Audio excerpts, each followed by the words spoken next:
So a really quick technique I wanted to offer for people, because what I've found is a lot of people struggle to stay committed, to stay motivated, to be disciplined, because they allow how they're feeling or their mood in the moment to dictate what they're going to do. And so a cognitive technique you can use, using your thoughts, using your mind, is a very simple one. When you find yourself spiraling into negative thoughts, fears, worries about failure, and things like that, allow yourself to have the thought, but end it with something that kills the elicitation of the negative mood. Okay, what does that mean? What does that look like in practice? Well, let's say you're reflecting on a failure you had recently. Maybe you try to talk to someone of, say, the opposite sex or the sex you were attracted to, and they rejected you or they didn't respond the way you wanted to. You got a grade back on a test and it wasn't nearly what you were hoping for, something like that. And so you start to have these thoughts about, oh, I can't do anything right. I'm a failure. I'll never get better at this, and so on. But at the end of that thought, add,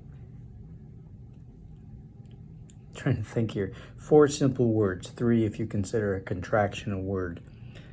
But that's okay. But that's okay.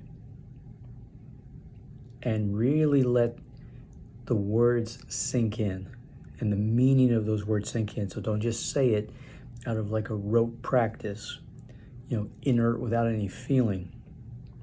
Really say it as though someone you loved, even if you have to imagine that person, were to say that to you. So again, here's what it looks like. Man, this person I really like just rejected me. This sucks. I hate myself. I can't do anything right. Nobody's ever going to like me. But that's okay. It's okay.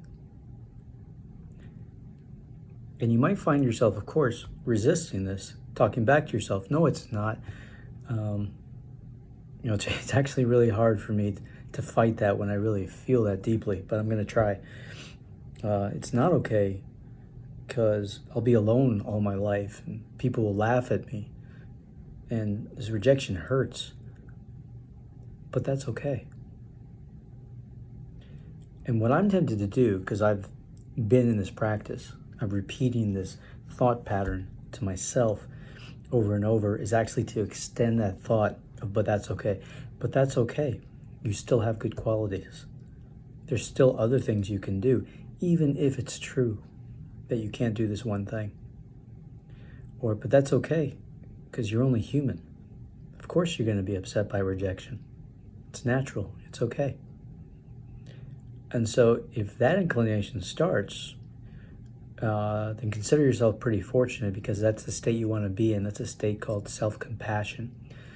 And besides just being a healthy practice, it really does help to alleviate the severity that negative mood could have put you in.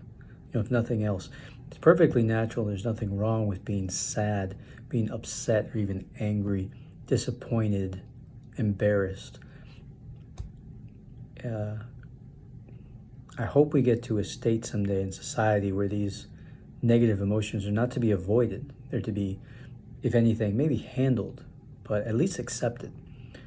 But what we don't want is that to go overboard into outright, spite or depression, melancholy, and lead us into activities that are not good for us. So that's what I feel this phrasing does, but that's okay, is it allows you that negative state, but with this nice mixture of self-compassion so that it's still healthy. It still does something for you, and it helps you get back on your feet, metaphorically speaking, more effectively.